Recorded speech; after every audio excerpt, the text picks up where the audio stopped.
Hello, Milwaukee Brewers fans. Margaret Naczek with USA Today Network, Wisconsin. Today I'm joined with Milwaukee Journal-Sentinel, Brewers beat reporter Tom Haudricourt. Thank you for joining us again, Tom. Good to be with you, Margaret. Yes, and it's Monday. We just finished up a 10-game road trip with the Brewers. Obviously, we have shorter homestand this series. We got 2 games with the Cincinnati Reds, as well as 3 against the Philadelphia Phillies. So the Reds improving all season. And then, of course, Philadelphia Phillies. You got Bryce Harper, incredibly talented player, but hasn't gotten hot this season. So what can we expect from these 2 teams heading into this series? Yeah, the Brewers would like Harper to not be hot through the weekend, and then he can get as hot as he wants after that because they'll be done with the season series. The Reds, as you mentioned, are much improved. I think they're a few games under 500, but much improved. Their pitching's way better. They have the former Brewers pitching coach, Derek Johnson, who I think's probably helped them a little bit with their pitching. So the division's just so tough. I was looking at the standings this morning, Margaret, and there's 4 teams over 500 in the NL Central, the only division that's even close to that.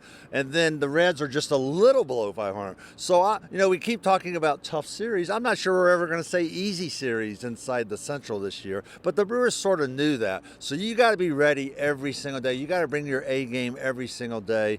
And so, as you said, off day today, 2 with Cincinnati, another off day, then 3 with Philly. So not a long homestand, but important in that they get some rest and that they get to play at home. They've been very good at home.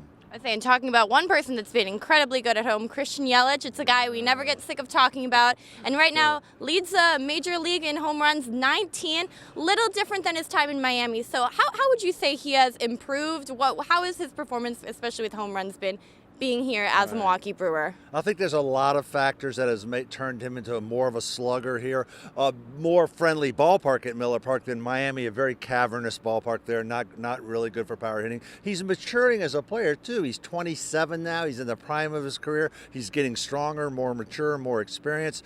And I think he has changed his swing just a little bit. He changed his stance at the All-Star break last year and stood up a little more upright in the box, and he feels more comfortable that way. He's very aggressive too. He hits a lot of his home runs early in games. He hits a lot of them early in counts too. So he's a very aggressive hitter. He finds a pitch he likes and he drives it.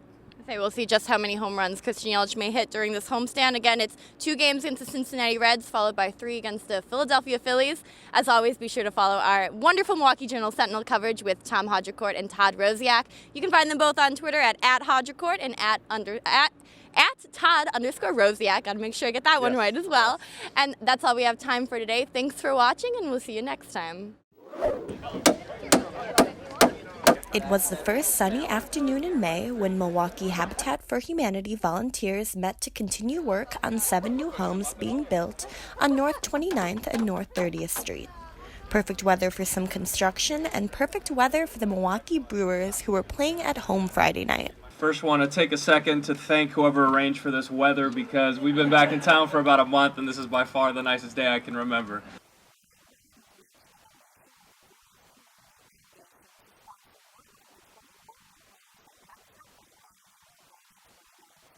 Habitat's such a special foundation. They do so many incredible things in the community.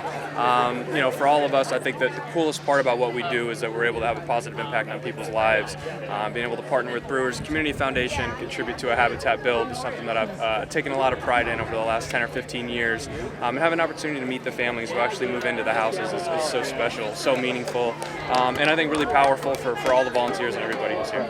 On Friday, Ryan Braun was helping Milwaukee resident Cheyenne build her new home. Cheyenne is the first member of her family to own her own home thanks to the work of Milwaukee Habitat for Humanity. Cheyenne's story is not unique.